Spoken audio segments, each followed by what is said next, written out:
Hi, thanks for coming up. From sickness. Yellow, he says through the mic. His parents were Japanese, and I'm from Korea, which everywhere else in the world means we should hate each other. But here we are, in this American room full of American poets. And we are American poets too, except nobody else looks like us. Nobody else is thinking of Kipling, how he has his gentle Norman knight tell the tale of his encounter with a yellow man, yellow not from sickness but by nature. Nobody else high lit by yellow, which amplifies through the wires, washes through the room with its fluidity, its rolling whaleback of sound, the high, clean yell and the dull O of surprise like a knuckle in the gut. Yellow washing over me like the smell in the back of the Lucky Star bus in August. Yellow holding me there, suspended between Chinatowns, between South Station and Canal Street. Yellow skin, he says, and I look at him.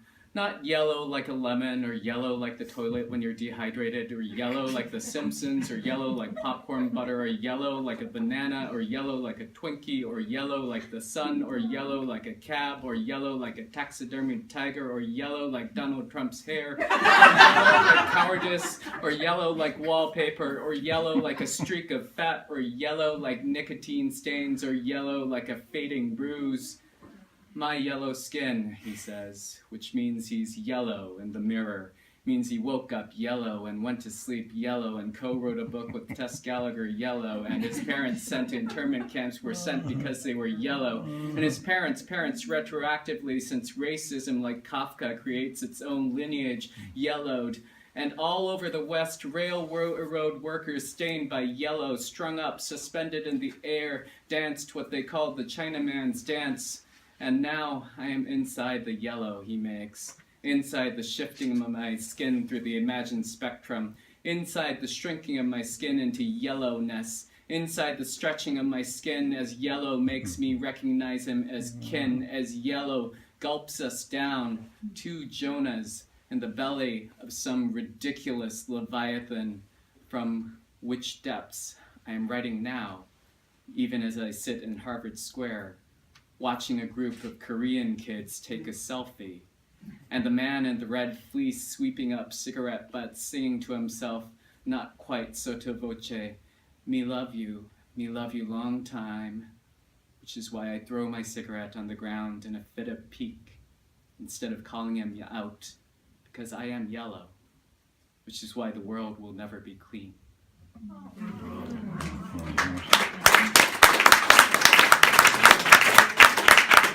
I wrote that today, and it was serendipitous that that thing with the guy happened. That's all I'm saying. This one I wrote in response to the whole Michael Derrick Hudson thing. If you remember that, this was a white poet who got into the Best American Poetry anthology, writing under the name of a Chinese woman. So this is sort of in his voice. I am Michael Derrick Hudson. Forgive, please, my slightly archaic diction, my floralities, my fedoral syntax, my apiary japes. I don't know any better. All of my English I robbed from a Robert, Browning, Frost, I can never remember which. Thus, clastigloss, fractured, not quite right, which is my complaint about the world. Sorry, bad language. Have you spent any time looking at the world lately? I have. I use a microscope because I fucking love science. I look at bees and I look at flowers. These are the traditional subjects of poet scholars. The thing about bees and flowers is that they need each other and they don't have any use for me. All that gaudy architecture of vegetable love and chitinous twerk, and I mayn't live in it. Pity me, marooned on this chalk-dry isle of man, I, Adam Mankay, pale macaque, eveless, crucified, clutching my futile Q-tip, my lonely pen, where brown bees murmur but will not murmur to me. I know I am no flower, nor was meant to bumblebee. The white men I hear are the animals with the most venomous sting.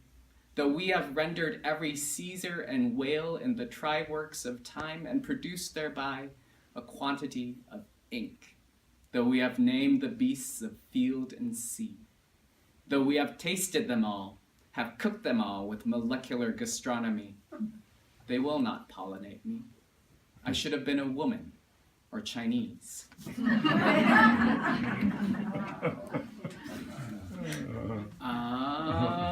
This one also contains some mildly naughty language. Apologies, kids. Cover your ears. That said, my 7-year-olds are completely foul mouths. So, I don't know. This poem ends with an epiphany. When Joe grabbed my Margaret Atwood book and started waving it around, it was too much for me. So I drop-kicked him, which is why Joe and Nate O'Connell followed me all the way home after 8th grade, circling me on their bikes, brandishing miniature Red Sox bats, hawking big green loogies that went splat, splat, splat at my feet.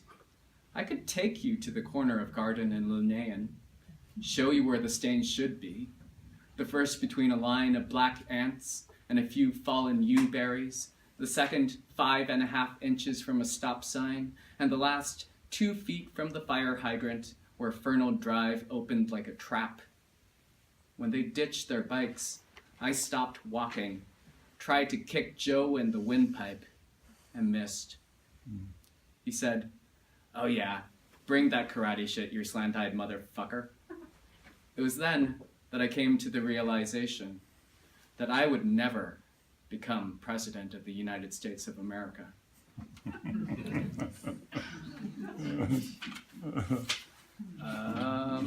These chapbooks are not at the Grolier, but they're tiny, and you can buy them from me on the way. Not General Gauss. The spider tastes like chicken, says the daring young Scottish tourist. Villagers started eating spiders when the Khmer Rouge planted more skulls than rice. This explains why so many things taste like chicken. It's hard to keep track of them all. Cane sugar, for instance, and rum, chili peppers, corn, potatoes, tomatoes, tobacco, coffee, chocolate, vanilla. Even the pork dumplings my father taught me to make, scoop, pat, egg wash, and fold, little round turbans bristling with garlic and chive. Mandu, they're called. Barbarian heads. We got them from the Chinese when they invaded us in the 10th century, Dad said. He sizzled them in hot oil, dipped them in vinegar and soy, hot, bubbly, crisp, and gush of salt. The general who invented mandu burned an army, fried them alive. When he slept, he dreamt of headless ghosts. He kept on dreaming, even when he was awake. Soon he couldn't tell who was a ghost and who was not. Headless, charred men spoke to him in the voices of his woman, served his fried chicken, poured his tea, sat giggling in his lap, and built him one grand house after another. Soon there were many houses, a city, cities, continents, a whole world. We have always lived there.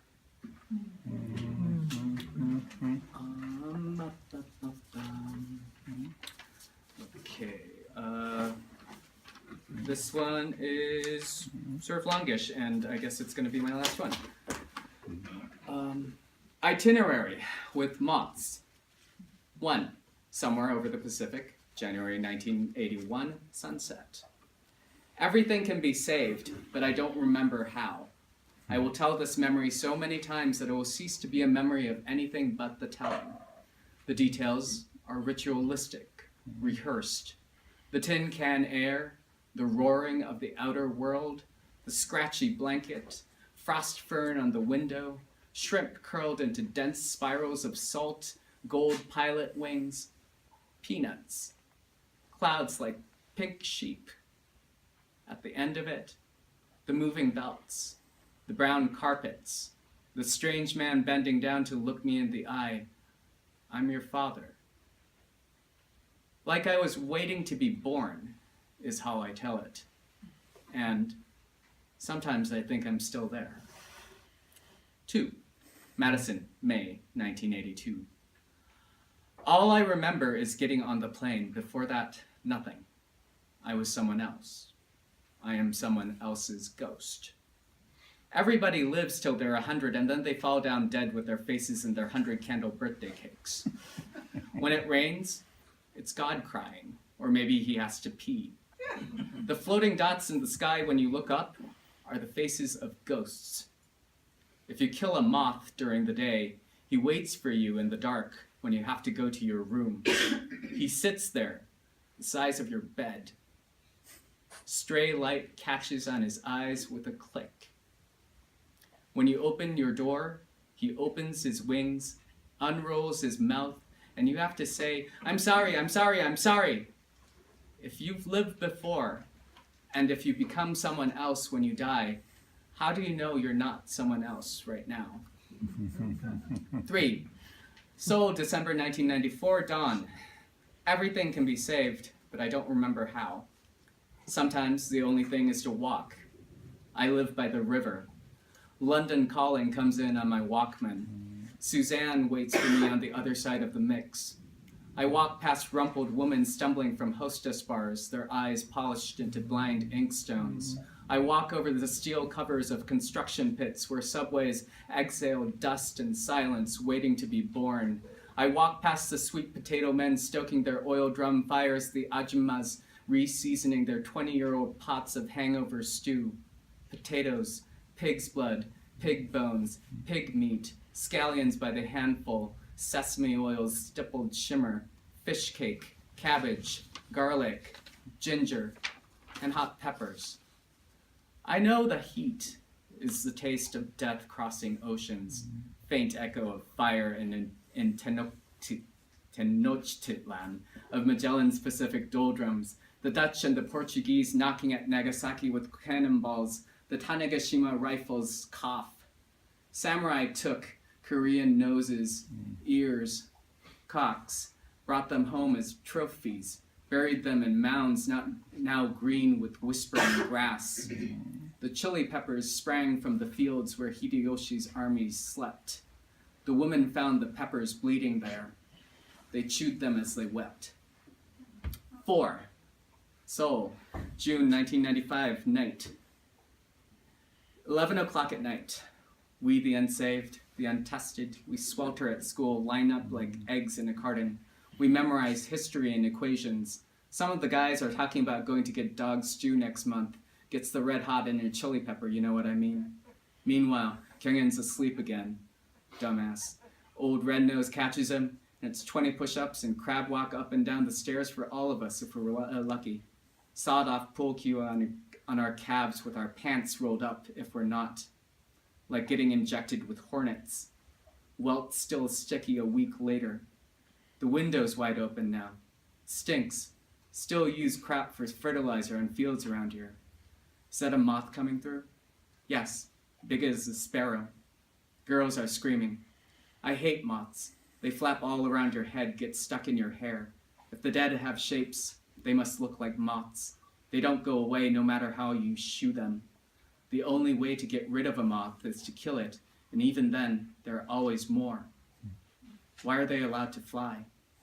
Look at this one, which I have smashed with my 3rd KSAT practice test of the night. See what spills from the dead fish white of its belly, half engorged, still moving. Untidy spurt of green froth, eggs like little round eyes. Under the fluorescent lights, they appear to blink. And I'm just going to read one more section. I'm just going to skip to the end because there's 9 and I'm only on 4, right? So. Harvard Square, Marathon Day, 2013. Everything can be saved. The park's warm, sunny. The busker's amp cuts out on "It's a cold and it's a broken." All last night, a robin sang like a squeaky door. serenading street lamps and rats. Now he pecks at grubs, at dried worms. We are small, temporary.